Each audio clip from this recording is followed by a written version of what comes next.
No one was meant to survive on Zareth 6. No witnesses, no second chances. The Galactic Council gathered in secret to erase humanity from existence, swift, clean, and final. But as the first human warships tore through hyperspace, a chilling truth emerged. We had been listening the whole time. This wasn't an ambush, it was an execution with the executioners on the wrong side of the table, and what followed wasn't just war, it was vengeance. The deep void of space stretched infinitely in all directions. A silent, unbroken expanse of darkness speckled with the dim glow of distant stars. The planet Zareth 6, a lonely and desolate rock orbiting a dying sun, had been deemed a null world, a place where nothing of importance would ever happen. The ruling civilizations of the galaxy had written it off centuries ago. No trade routes ran through its system, no advanced species had any interest in colonizing it, and its resources were too insignificant to warrant exploitation. To the Vecranian Council, the supreme governing body of the Galactic Order, it was nothing more than an afterthought, and that was precisely why they had chosen it for their secret meeting. 7 of the most powerful species in the known galaxy had gathered on Zareth 6, their colossal ships hovering above its barren surface like silent predatory birds. Each delegation had sent their most trusted representatives, warlords, senators, and high-ranking officials to discuss a matter of grave importance: humanity. The newcomers to the galactic stage had been underestimated at first, a rudimentary species from a backwater planet barely emerging from their solar system a few centuries ago. The Council had assumed they would take their place, quietly slotting into the vast bureaucracy of the galactic hierarchy like every other young race before them. But humanity was different. They refused to bow. They refused to accept their assigned status as a lesser race. Instead, they fought. They clawed their way through the galactic ranks with an almost reckless determination, their aggressive expansion and savage military tactics shocking even the oldest and most powerful empires. They had no right to be so effective. Their ships were crude compared to the sleek, hyper-advanced vessels of the other species. Their technology was stolen, salvaged, and repurposed from the wreckage of their enemies, and yet somehow they kept winning. The Council had come to one conclusion: humanity was a threat that needed to be contained. That was the purpose of this secret meeting. A final decision had been made, one that would wipe humanity from existence before it was too late. A holographic image of Earth hovered above the central war table, its blue and green surface looking almost peaceful in the sterile glow of the chamber. The Dravari Council's high speaker, a towering insectoid with shimmering carapace plates, gestured toward it with a clawed limb. Total eradication is the only solution, he clicked in a cold, mechanical voice. We have underestimated this species long enough. If we allow them to grow unchecked, they will disrupt the balance we have maintained for millennia. The gathered leaders nodded in grim agreement. Then it is settled. An avian-like warlord rasped. We strike at their homeworld before they can retaliate. The fleet moves within the cycle. It was decided. A grand coalition of warships would descend upon Earth, wiping humanity from existence before they could solidify their power.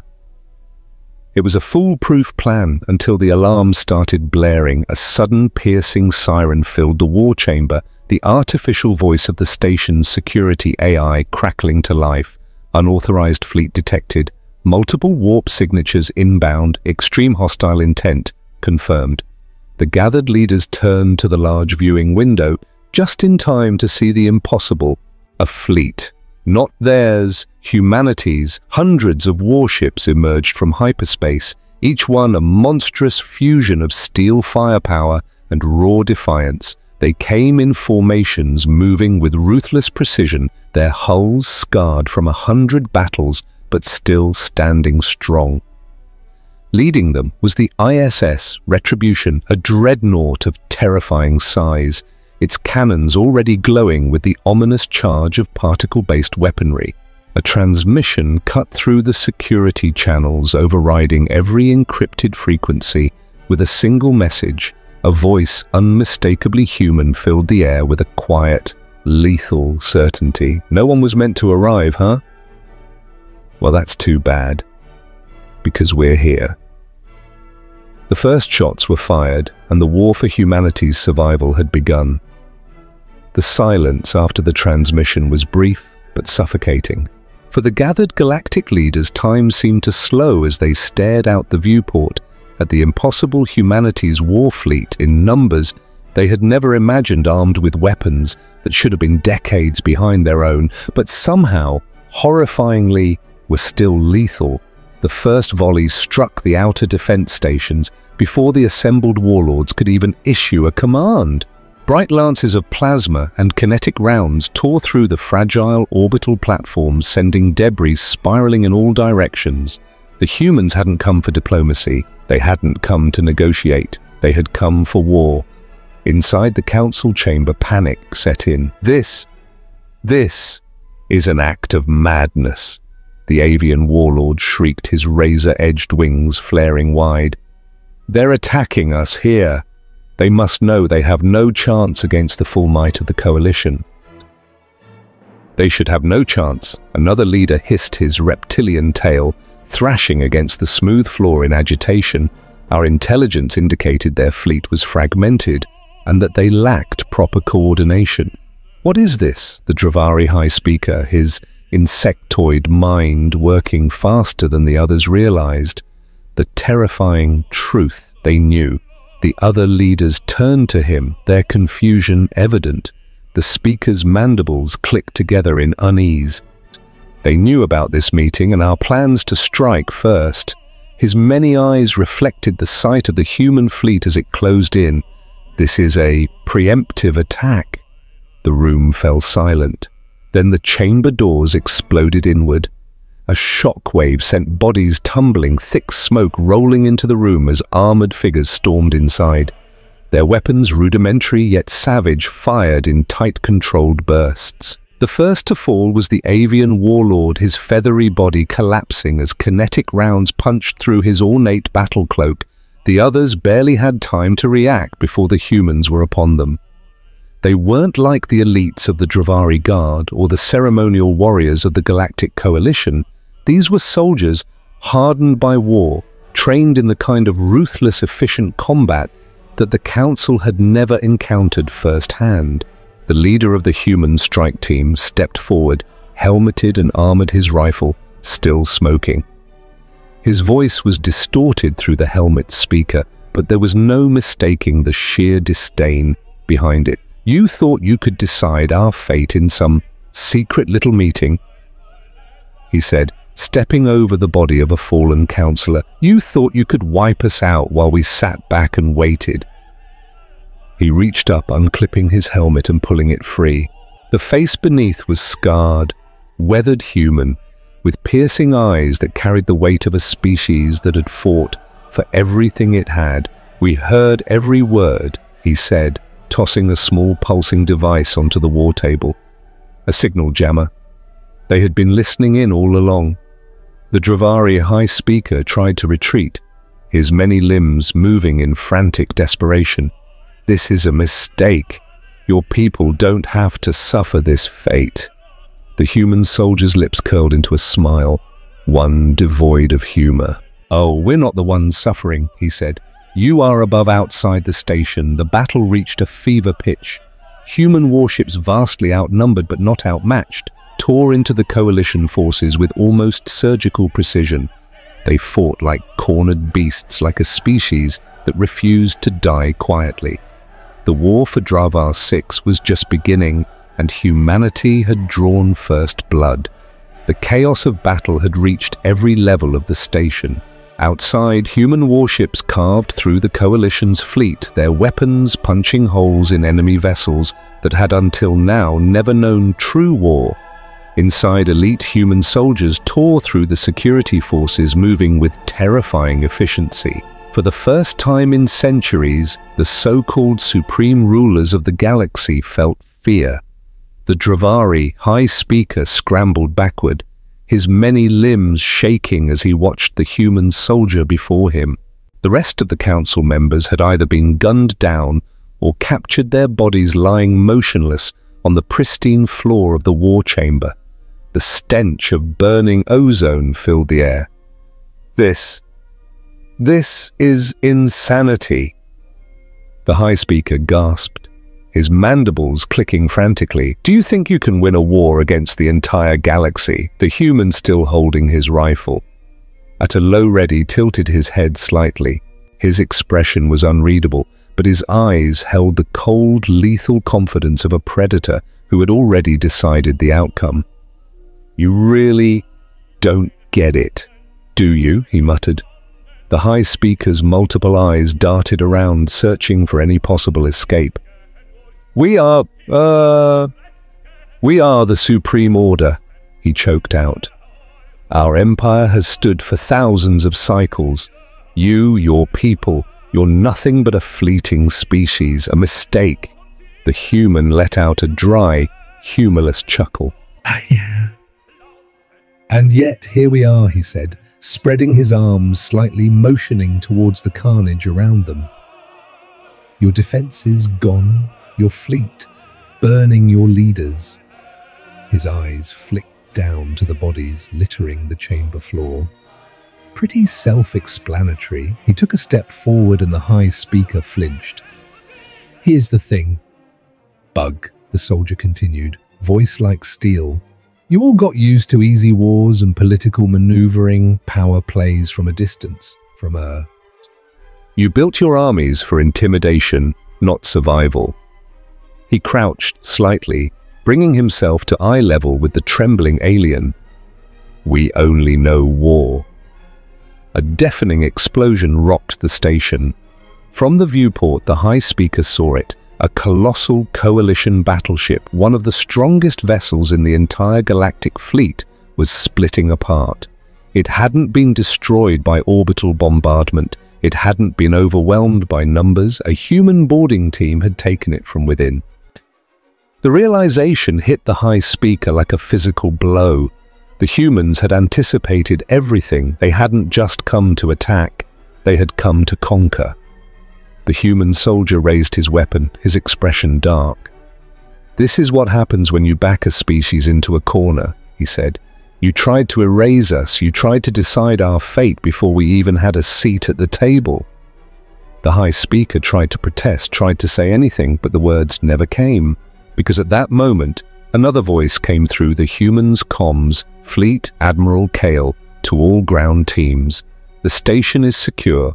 Begin Phase 2. The soldier pressed a finger to his earpiece. Copy that, he responded before turning back to the High Speaker. A slow, creeping horror filled the Vicranians' minds. Phase 2, he whispered. The human only smirked. Don't worry, he said. You'll see soon enough. Above, the battle was already shifting. Coalition forces had gone from defense to desperation. Their formations were breaking, their warships turning to flee. But there was nowhere to run. The human fleet had surrounded them. No one had been meant to arrive at Drauvar 6, but humanity had come anyway. And now the war had only just begun. The battle outside had turned into a massacre. Coalition warships, once symbols of unquestioned power, were reduced to burning wrecks, their shattered hulls drifting in the void. The mighty fleets that had ruled the galaxy for millennia were dying at the hands of an enemy they had considered little more than an inconvenience. The humans fought with a savagery that the Council had never anticipated. They didn't just win, they overwhelmed. The Dravari High Speaker watched in silent horror as the transmission feed showed his empire crumbling in real time. The great galactic order was breaking apart, and nothing they did could stop it. The human standing before him adjusted his rifle, glancing at the carnage displayed on the holographic screens. He didn't gloat, he didn't celebrate. There was no arrogance, only the ruthless precision of a soldier carrying out a mission. Phase 2, the High Speaker rasped, struggling to suppress the trembling in his voice. "What does that mean?" The soldier just smiled. "You're about to find out." A sudden shudder ran through the station. Then another. The high speaker's mandibles clicked in distress as he looked at the holographic displays. Something big had arrived. No multiple things. The human fleet had expanded. More warships had dropped from hyperspace, their blackened hulls adorned with the battle scars of countless conflicts. But these weren't just battleships. These were dreadnoughts, siege-class vessels, planet crackers, ships designed for occupation and extermination. The Dravari's mind reeled. "This isn't just a battle," he whispered in realization. The soldier tilted his head. "Oh," he admitted, "it's not." The real invasion was beginning. Dravar 6 had been chosen for its isolation. The Council had assumed no one would notice their war meeting here, but the humans had been watching all along. They had used this system as bait, letting the galaxy's leaders gather in one place before striking all at once. And now they were taking it all. Troop ships launched from the dreadnoughts, descending on the planet's surface like falling meteors. Thousands, millions of human soldiers were landing in coordinated waves, their objectives clear: capture the leadership, secure the planet, and send a message that could never be ignored. The high speaker's breathing turned ragged. "You don't understand what you're doing," he tried to reason. "The Council controls entire empires. Even if you win here, others will come for you." The human soldier sighed, shaking his head. "You still don't get it," he said. "We're not just fighting for our territory." He turned towards the viewport, watching his fleet tear apart the Coalition's last defenses. "We're fighting for our place in the galaxy." He turned back, his expression unreadable. "And we don't lose." The high speaker could barely process what was happening. The Dravari Council, the most powerful ruling body in the galaxy, had believed humanity was manageable, that they could be crushed before they became a real problem. Instead, the Coalition was dying before his very eyes. The chamber doors opened and more human soldiers entered, their weapons trained on the last remaining leaders of the Council. The high speaker felt cold hands grip his limbs as he was dragged to his feet. "You can kill me," he spat. "But the galaxy will never accept this. The other empires will never allow humanity to rule." The human soldier leaned in, voice calm but firm. "We don't need their permission." He gestured towards the viewport where the last Coalition battleship was breaking apart in a colossal explosion, its remains swallowed by the void. "This is what happens when you try to erase us," he continued. "You thought we were weak. You thought we'd fall in line like every other species you conquered." He smiled, but there was no warmth in it. "Instead, you just started a war that humanity is going to finish." The high speaker's body tensed as he finally truly understood. This wasn't just about survival, this was humanity's ascension. The war for Zareth VI was over. The war for the galaxy had just begun. The Vicranian high speaker had spent centuries believing in the supremacy of the Galactic Council. They had crushed rebellions, absorbed civilizations, and rewritten history to erase those who resisted. But as he was dragged through the blood-stained halls of the station, flanked by human soldiers with grim faces and unreadable eyes, he realized something terrifying. The humans weren't afraid of the Council. They weren't trying to negotiate or bargain or beg for recognition. They had come to replace it. The station shuddered as another explosion rocked its structure. The war outside was over, but the occupation had begun. The dreadnoughts in orbit had started deploying their full payloads. City killer war forms, orbital cannons, and entire battalions of hardened soldiers all methodically secure Zareth VI block by block. There would be no resistance. The high speaker was shoved forward into a heavily guarded chamber. More humans were inside, dressed differently from the soldiers, officers, strategists and commanders, and in the center of them all sat the one figure who made the high speaker's blood run cold. Fleet Admiral Kale, the human leader who had orchestrated this coup against the galaxy itself. He was older than the soldier who had captured him, his face lined with the marks of a lifetime spent in war. His uniform bore the scars of combat, yet there was an air of absolute control about him. Admiral Kale didn't rise when the High Speaker was thrown to his knees. He didn't gloat, didn't sneer, didn't revel in the destruction his fleet had caused. He simply looked at the Vicranian, his expression patient. "Do you understand what's happening yet?" Admiral Kale asked, voice calm, measured. The High Speaker fought to steady his breathing. "You believe you've won something here," he hissed. "But this will only bring the full weight of the galaxy upon you, Admiral." Kale exhaled, rubbing his temples as if he had expected this answer. "You think too small," he said. "You still see this as a battle. It isn't." He leaned forward, his eyes locking onto the High Speaker's with a quiet, terrifying intensity. "This is a revolution." The chamber was silent. Admiral Kale tapped a control on his wrist. A hologram flickered to life, displaying transmission logs, intercepted fleet movements. The entire strategy of humanity's war effort was laid bare. "We've been planning this for years," Admiral Kale continued. "We let you think we were fractured, weak and disorganized. We let you think we'd be too afraid to fight back."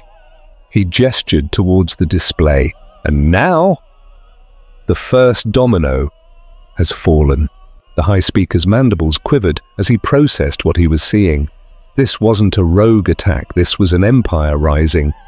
You don't have the numbers," he whispered. "The Council's forces outmatch yours 10-1. Admiral Kyle nodded. "Yeah, they do." He smiled slightly.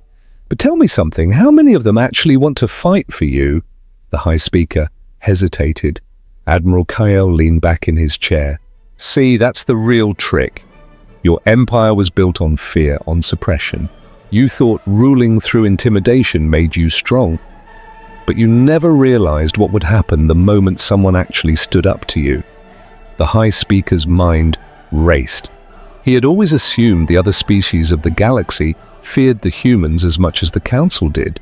But if what Admiral Kyle was implying was true, humanity didn't just come for war. They came to turn the entire galaxy against the Council. Admiral Kale pressed another button. The display shifted to real-time transmissions. Messages from worlds that had lived under the Council's rule for centuries. Some were in shock, some were uncertain, but many were celebrating. The moment news of Zareth 6 spreads, Admiral Kale said the Council's authority will start cracking. You've ruled for so long that you forgot what happens when people realize their rulers aren't invincible. He stood up now, walking towards the High Speaker with deliberate steps. "And make no mistake," he continued, voice ironclad. "We're not here to ask for a seat at your table. We're not here to prove ourselves to you." He crouched down, his face now level with the trembling alien. "We're here to burn the table to the ground." The High Speaker finally understood. This wasn't an uprising, this wasn't a rebellion, this was the end of the Galactic Council, and humanity was taking its place. The weight of the moment crushed the High Speaker like a collapsing star. The Galactic Council was finished. He could see it now, like a vision of the inevitable. Not tomorrow, not next week, but soon. And it was all because of them. The humans, they hadn't just defeated the Council's fleet. They had done something far worse. They had exposed them. Admiral Kyle stood back up, his presence, commanding, radiating the quiet assurance of a man who had already won. The humans hadn't just seized Vakran. 6. They had set the galaxy on fire. Now the Admiral continued, glancing at his officers. "There's one last thing to discuss." A soldier stepped forward, placing a small device on the table. A simple console, sleek and unassuming except for the red indicator blinking softly in its center.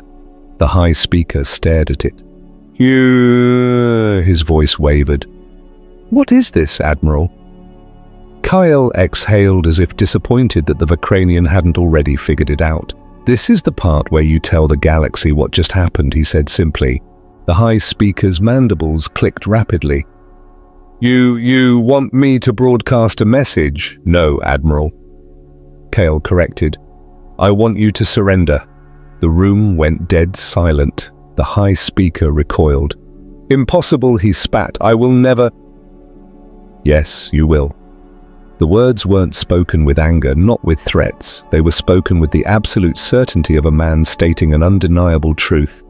Admiral Kyle gestured toward the display once more. The transmission feed shifted, revealing new footage from the ground below. Entire garrisons of council troops were being overrun. The streets of Vakran 6, once a shining beacon of power, were being claimed by the invaders. Human banners unfurled, replacing the symbols of the old order. The High Speaker could see them, council forces surrendering by the thousands. Some dropped to their weapons before even firing a shot. Others turned against their own officers, and then the worst part.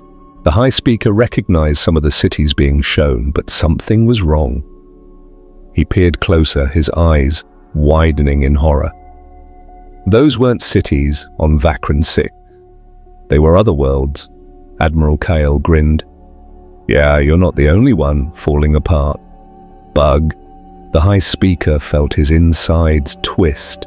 Even before the battle had ended, the cracks had begun to spread. Other planets, other council-held worlds had seen the battle's outcome. Some were uprising already.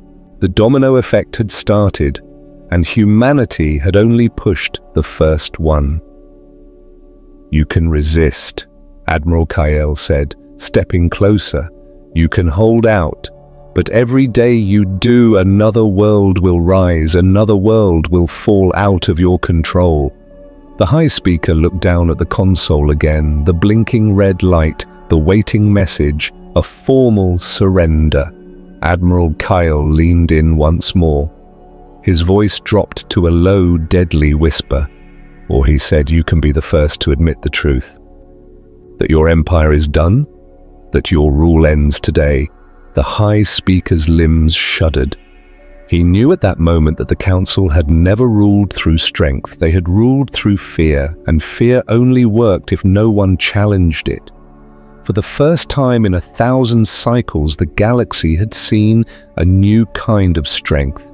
A strength that wasn't built on keeping others down, but on fighting tooth and nail for survival, and that strength, that human resilience it had just won, trembling broken, the High Speaker reached for the console. Admiral Kale nodded approvingly. The Galactic Council was over and the age of humanity had begun. The High Speaker's claw hovered over the console. His breathing was ragged, his mind shattered. This was it, the moment where he could either fight a futile war or acknowledge reality. The Galactic Council was dead. With a final defeated exhale, he pressed the console's activation switch. The holographic projector flickered, linking directly to the Central Council broadcasting relay. Every surviving world in the Empire, every ship, every station, every ruler was now watching. His reflection stared back at him. Once the voice of the most powerful institution in the galaxy, now he was just another leader on his knees before a species that was never supposed to matter. He swallowed his pride and spoke.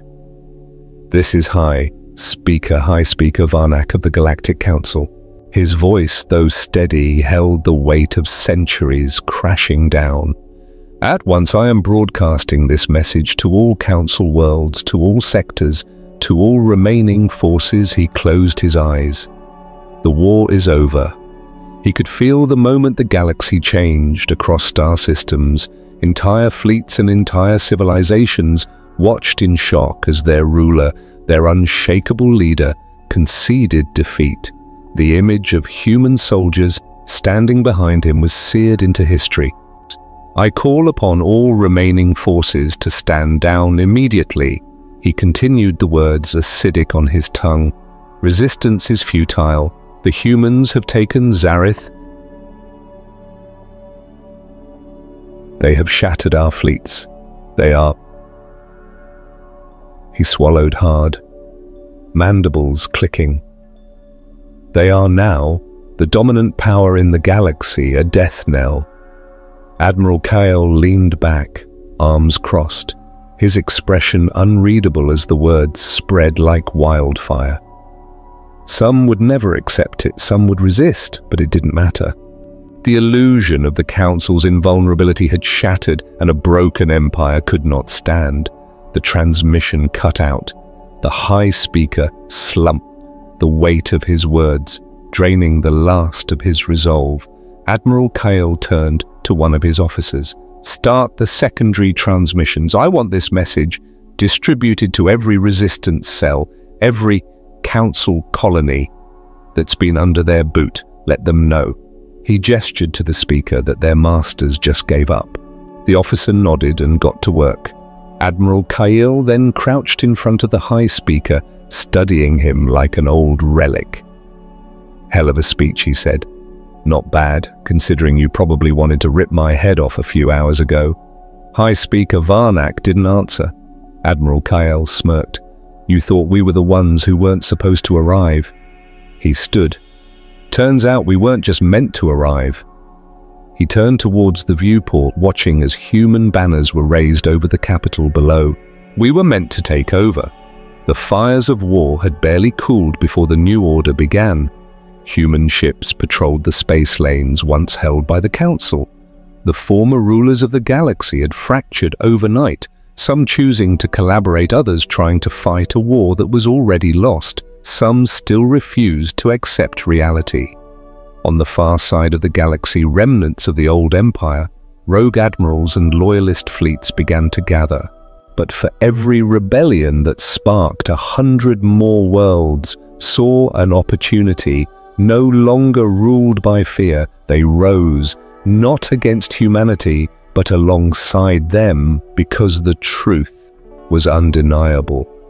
The Galactic Council had ruled through oppression, humanity ruled through defiance. And nothing in the galaxy could stand against that final transmission from Earth.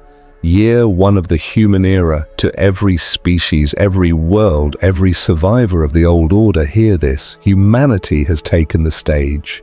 You can join us or you can fight us, but either way, the galaxy belongs to us now. The Galactic Council was gone. Humanity had shattered the old order, burned it from the inside out, and rewritten the future in its own image. But the galaxy was far from at peace. Year two of the human era, the Remnants' War begins. Even with the Council's surrender, chaos spread like wildfire across the stars. Some species welcomed human rule, grateful for the end of an empire that had kept them in chains for centuries. Others resisted, clinging to the ashes of their former power. And then there were those who saw an opportunity. Some of the Council's most dangerous leaders had survived the fall. They had fled into the void, gathering what was left of their shattered fleets, preparing for war. One such remnant was Grand Marshal General Zareth, once the Council's supreme military strategist. He had disappeared after the surrender of Zareth VI, vanishing into uncharted space. No one knew where he had gone. Until now, Admiral Kyle sat in the war room aboard HSS Retribution, his flagship. The holographic display showed a grainy transmission, a deep space relay, intercepted by human intelligence teams. General Zareth stood in the center of the projection, his dark eyes burning with hatred. "Do you think this war is over?" The alien snarled. "Do you believe humanity has won?" He stepped forward, voice filled with a cold, terrifying certainty. "You do not understand what you have done." Admiral Kyle leaned forward, jaw tightening. The Council was stagnant and weak. It was never meant to last forever. But you... General Zareth's mandibles twitched into something resembling a smile. "You have given us something we never had before. A reason to evolve. The transmission ended. The war room was silent. The war room was... One of Admiral Kael's officers, Lieutenant Harper, shifted uncomfortably. "Sir, what does that mean?" Admiral Kael didn't answer immediately. He exhaled slowly, staring at the darkened display. He knew exactly what it meant. The Council had ruled through fear, through control, through subjugation.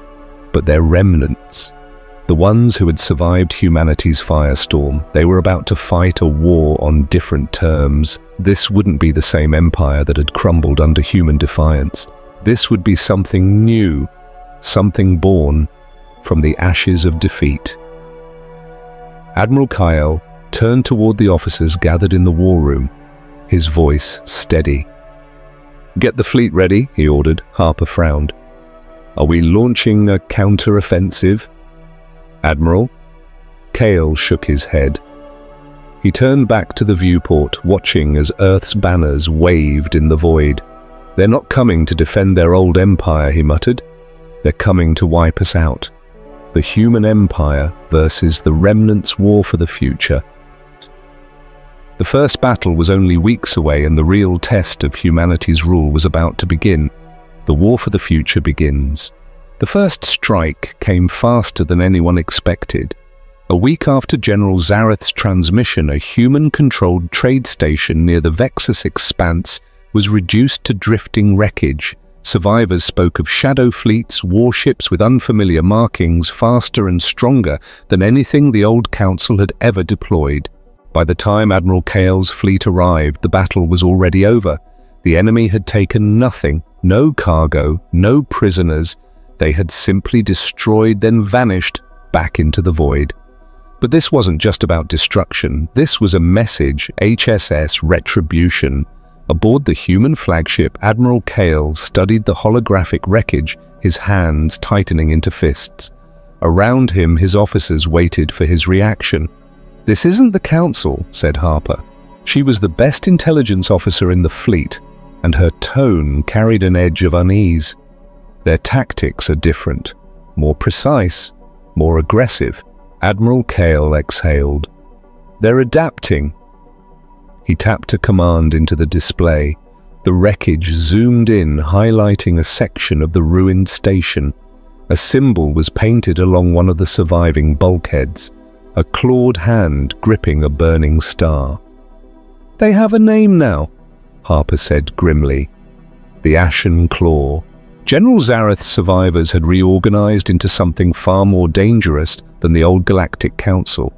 They weren't an empire anymore. They were a doctrine, a fanatical belief in their species' right to reclaim the stars by any means necessary, and their first target, humanity, the first skirmish. Battle over Arcadia Prime. The first real battle came over Arcadia Prime, one of humanity's newest colonies. The Ashen Claw struck fast and without mercy. Their ships were leaner, deadlier, and covered in modified armor plating. They had studied human warfare and learned human forces, fought back with everything they had. Railguns tore through enemy hulls, fighter squadrons weaved between capital ships, and the void itself burned with the sheer firepower unleashed on both sides. But for the first time since humanity's rise, the enemy did not break.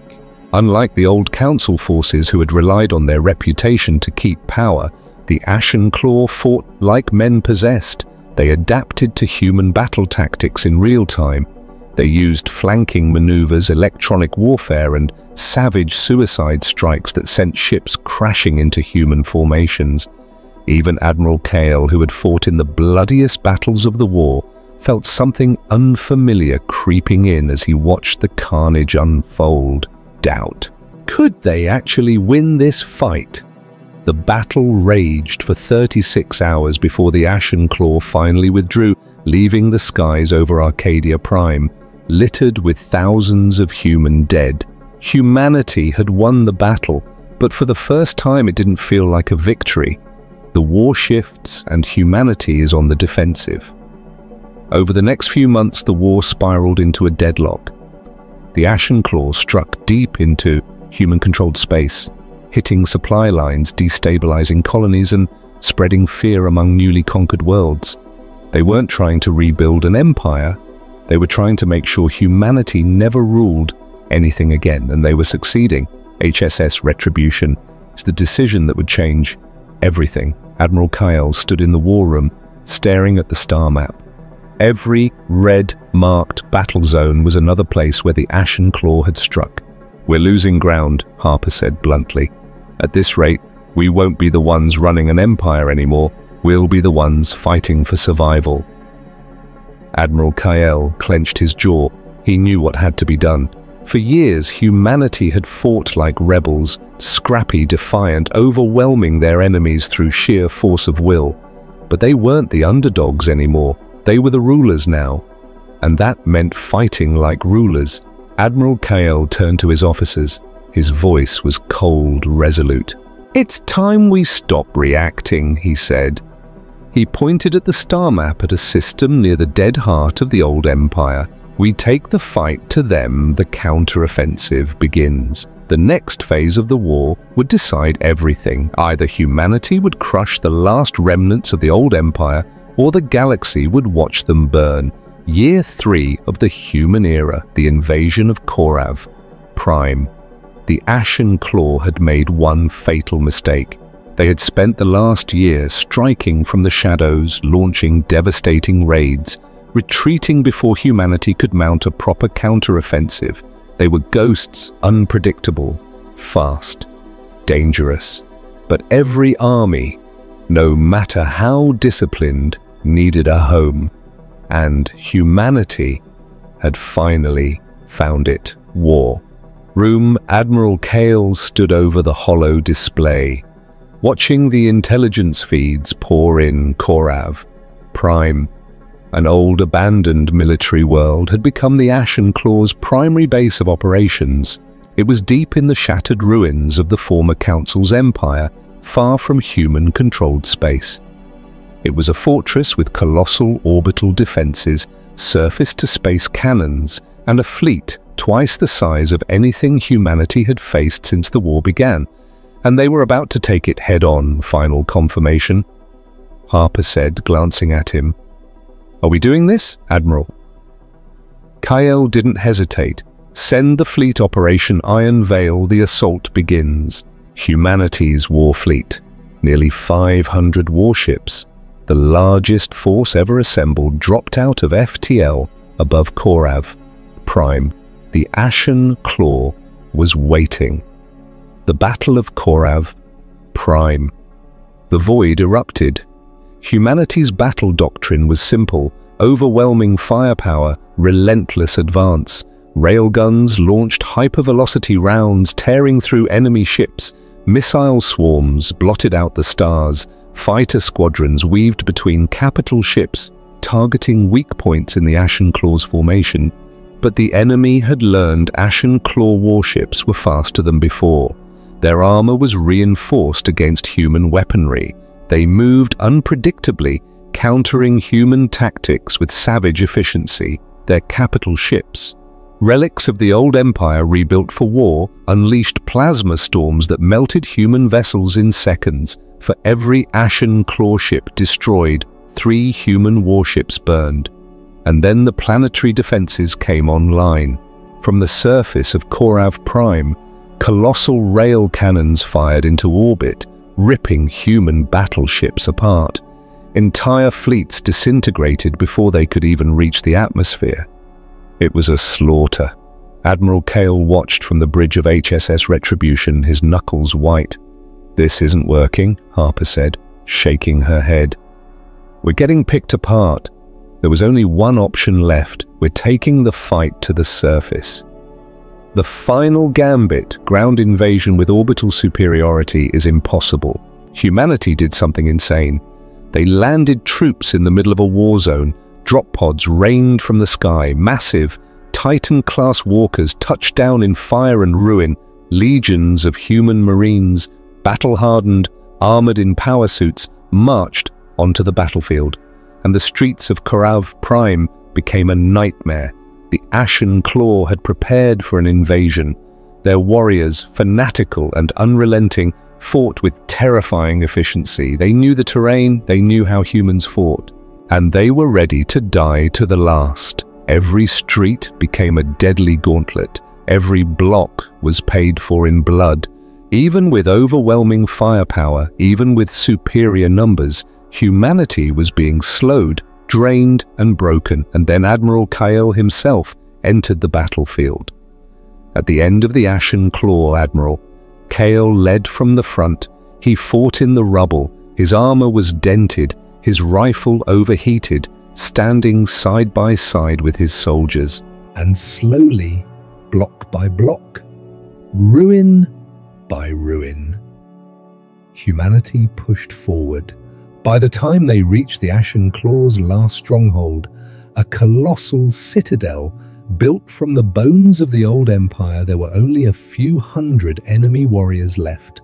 At the top of the tower stood General Zareth, himself the last warlord of the Ashen Claw. Admiral Kale climbed the ruined steps, his rifle raised. General Zareth's mandibles curled into something resembling a smile. "You have fought well, human," the alien rasped. "But you have made a mistake." Admiral Kyle narrowed his eyes. "And what's that?" General Zareth lifted his hand. "I was never fighting to win." The air shook. A tremor rippled through the ground. And deep below the citadel, something exploded. The final sacrifice. The Ashen Claw had never intended to defend Korav Prime. They had lured humanity here to trap them, to end them. Massive plasma cores, old warheads from the former Council's golden age, detonated. Admiral Kyle barely had time to react before the entire planet began to break apart. "You should have let us die in the shadows," General Zareth rasped. Then he stepped backward into the fire. Admiral Kyle ran. Across the crumbling battlefield, human soldiers scrambled for their dropships as Korav's Prime collapsed. Entire mountains shattered. The sky turned to fire. Oceans boiled. And at the last moment, just before the flames swallowed everything, humanity escaped. The aftermath. A Pyrrhic victory. The Ashen Claw was dead, but the price had been catastrophic. Over 200 warships were lost, and over 1 million human lives were lost in the conflict. And at the end of it all, humanity had won. Final transmission Earth command to all forces, to all colonies. The last remnants of the old empire have been eradicated. But let history remember that we did not win with words. We did not win with diplomacy. We won with fire the galaxy. Ioeti. After the war with the Ashen Claw destroyed the galaxy belonged to humanity, some species welcomed them as liberators, others feared them as conquerors, but none dared to challenge them again, because when the dust settled, the lesson was clear: no one was meant to arrive, and yet humanity came anyway. And when they did, they took the stage.